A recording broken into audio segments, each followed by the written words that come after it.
미국에서는 시민권자 외에는 언제 CBP 요원들이나 또는 IC 요원들이나 경찰들이 개인 집이나 직장이나 차에 들이닥쳐서 검거하거나 벌금을 내야 할지 모르는 불안감에 많은 이방인들이 불안해합니다. 미국 영주권자라 하더라도 영주권을 미소지할 경우 벌금형과 징역형을 피할 수 있기 때문입니다. 가벼운 범죄 사실이라도 있다면 영주권자라 해도 그리고 어떤 비자를 갖고 있다 해도 추방의 이유가 됩니다. 특히 불체자 편에 있는 LA, 시카고, 뉴욕과 같은 대도시들은 단속과 검문이 강화되어 본토 미국 시민권자 외에는 불안에 쌓여서 생활하고 있습니다. 그러나 전혀 불안해하지 않는 1인이 있는데 바로 저입니다. 며칠 전 신전도사님이 여행을 출발할 때 요즘 미국에서 돌아가는 사태의 심각성을 갖고 제게 질문하였습니다. 목사님, 각종 트럼프 정책에 대해 우리가 어떻게 행동해야 하는지 하나님께 여쭤봐 주세요. 하나님께서 트럼프 대통령을 쓰고 있는데 모든 정책들도 하나님의 계획에서 나온 것이죠. 유색인종들, 불체자들 및 범죄자들 모두 쫓아내야 합니다. 미국의 악한 자들을 모두 쫓아내고 참된 기독교인들만 남아야죠. 트럼프의 정책에 대해 어떤 종류의 질문이 내게 와도 저는 트럼프의 광팬이며 이 모든 것이 제가 믿는 하나님의 정책이라고 대통령을 두둔합니다. 문제는 저도 유색인종이며 미국 시민권을 갖고 있지 않았다는 점입니다. 그래서 신전도사님이 한 번 더 질문합니다. 우리는 어떻게 해야죠? 같이 기도합시다. 7명의 여행팀이 모두 제 입에서 무슨 말이 나오나 궁금해하며 저의 기도를 경청하였습니다. 너희는 영구적으로 안전하다. 이곳은 정부의 행정력이 미치지 못하는 아주 먼 지역이기 때문이다. 하나님께서 마크의 근처로 가라. 는 명령을 주셨을 때 여러 가지로 이해할 수 없는 것이 많았습니다. 그러나 이곳 앞을 매체계는 문을 나서자마자 모든 지역이 공원처럼 아름답습니다. 마크의 제에는 10개가 넘는 초대형 쇼핑센터가 있으며 대한민국 절반의 면적에 총인구는 30만 명을 약간 넘길 정도로 한적입니다. 만나는 모든 사람들은 선량하며 악의가 없고 우리를 선대하며 아마존이나 각종 인터넷 쇼핑몰에서의 주문도 3일에서 일주일 안에 도착됩니다. 제 차에는 스타링 인터넷이 장착되어 있기에 아무리 외진 장소를 가더라도 인터넷을 사용할 수 있으며 모든 지역마다 주유소 및 작은 슈퍼들이 있고 웰컴 센터가 곳곳마다 있으며 2,000개 이상의 호수들이 아름다움을 더해줍니다. 모든 건물마다 조용하고도 깨끗한 화장실이 넘쳐납니다. 도로망은 그물처럼 빽빽하게 연결되어 있고 도로를 지날 때마다 아름다운 경관들은 물론 사슴, 황새, 두더지, 너구리, 캐나다 거위, 곰이나 각종 동물들로 가득 차 있습니다.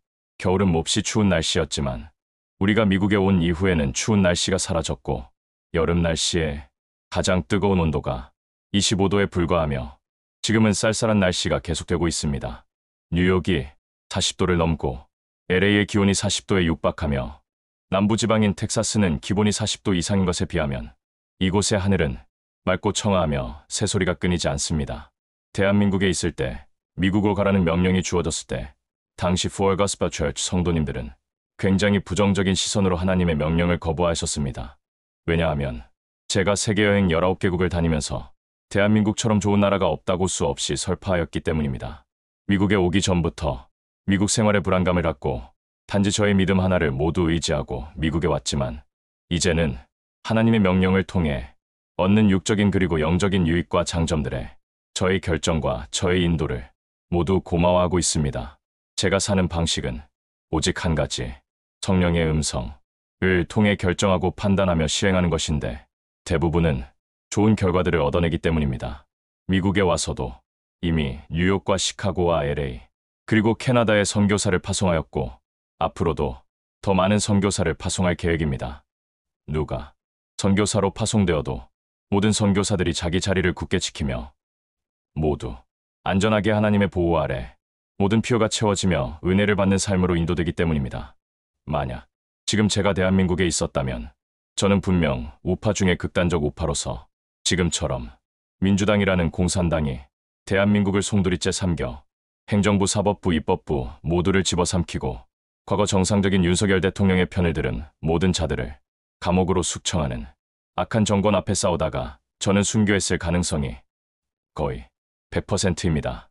하나님께서 2020년 제게 대한민국의 공산화와 전쟁의 환상을 보여주시고 저와 푸얼가스퍼 철차, 미국으로 가라는 명령을 주시지 않으셨다면 악한 나라, 악한 교회들, 악한 기독교인들 때문에 절망적이었을 것입니다.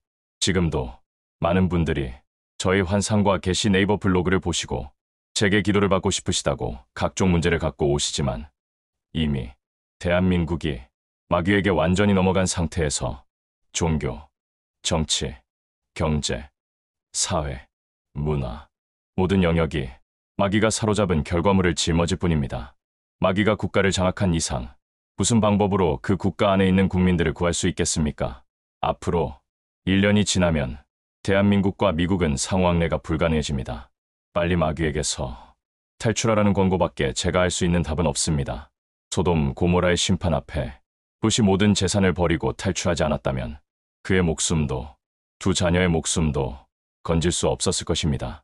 마귀로 말미암아 국가적인 심판이 오는데 그 심판에서 국민들의 인생을 벗어나게 도와준다고 공산당은 돈을 뿌리고 저소득층에게 각종 혜택은 물론 돈을 계속 풀겠지만 결국 특수공무원들인 공산당 극소수만 배부를 뿐 모두가 배고픈 삶을 살게 되어 있습니다.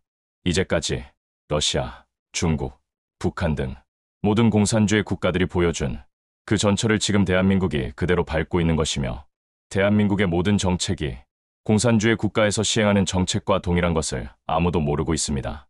국가가 집을 주고 의료 혜택과 교육 혜택과 무상 지원을 내린다고 좋아할지 모르지만 결국 국민 전체를 가난에 빠지게 하는 참혹함을 후대들에게까지 전수할 뿐입니다.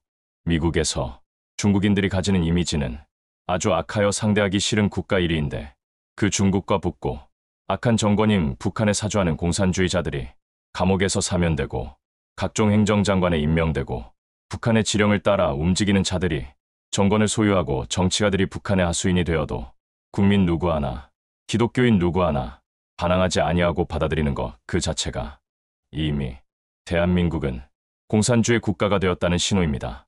할렐루야. 2025년 8월 14일 오후 10시 30분 박경호 목사가 하나님의 집에서